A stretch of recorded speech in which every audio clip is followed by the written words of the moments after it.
Tere Helena! Tere Mats!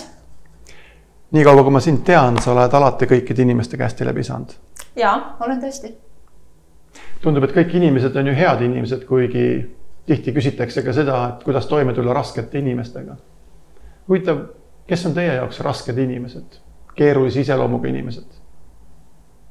Kuidas sulle tundub? No ütleme selle 12 aasta jooksul koolitajana peaks ütlema, et ma olen nende raskete inimestega õppinud toime tulema ja ma ei kasutakski võib-olla seda väljendit raske inimene. Et ei ole olemas raskeid inimesi. No, mulle meeldiks tegelikult hoopis teistpidi vaadata, et mitte niivõrd raske inimene, kuivõrd ole hea, räägi mulle, kuidas toime tulla seda tüüpi inimesega või kuidas toime tulla selle olukorraga, mitte räägitakse, et raske inimesega. Mul on päris mitu korda küsitud, pigem siis öeldud enne koolitust, Mats, ole ettevaatlik, sinna tulevad 2 rasket inimest. Ma kuulan tavaliselt nad ära ja kui on tegemist personalijuhiga, koolitusjuhiga, meeskonnajuhiga, siis ma ütlen, et ma kuulan su ära, aga usu mind, ma võtan kõiki väga positiivselt ja ma ei võta väga tõsiselt kuulda. Ma usun, et sa oled nõus, et pigem on see meie enda suhtumise küsimus, kuivõrd see, et inimene ongi raske. Jaa, sest 20 aastat kogemust personalijuhina on andnud mulle võimaluse suhelda erinevate inimestega ja kui sa õpid inimesi tundma, siis tegelikult sa kohandad enda käitumist. Aga oluline osa on ka see, et sa selgitad inimestele, kes sina oled ja kuidas sinuga toime tulla, mitte ainult seda pidi, et kuidas teistega toime tulla. Me jõuame hoopis teise teema juurde praegu, et kui küsitakse, et kuidas toime tulla raskete inimestega, siis me jõuame sinna, et kuidas iseendaga toime tulla. Et kui hästi sina, hea kuulaja, iseendast oskaksid rääkida või enda sellised nüansse rääkida, sinu tugevused, sinu nõrkused, sinu varjatud küljed.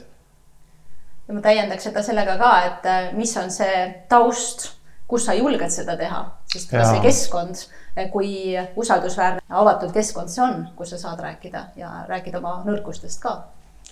Mulle meenub üks lause, mida sa ütlesid mulle umbes 5 või 6 aastat tagasi, kui me hakkasime koolitustega rohkem tegelema, õigemini mina tegelesin juba, sina hakkasid tegelema.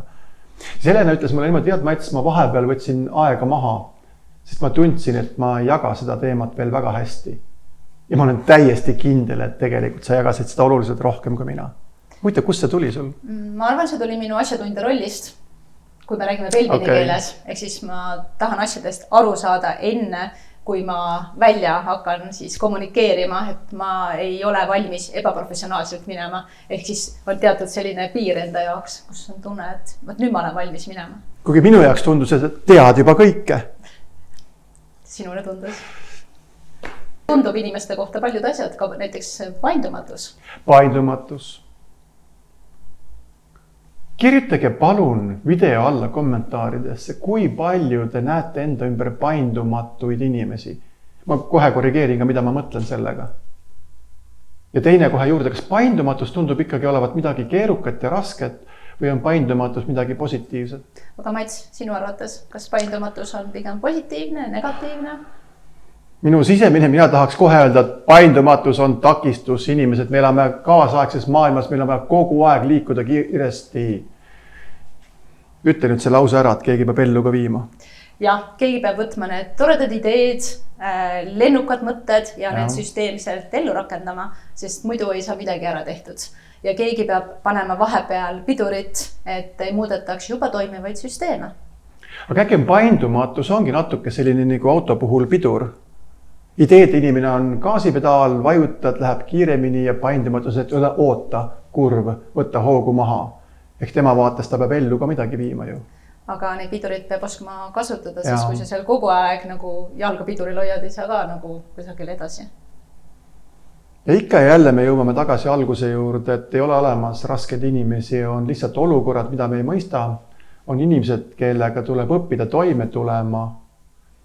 Üleskutse vaatajale, kui sa nüüd lähed tagasi oma meeskonna juurde, vaata sellise pilguga, millised inimesed on sinust erinevad, võib-olla lausa vastandid sinu esmasele olemusele ja vaata seda positiivse pilguga.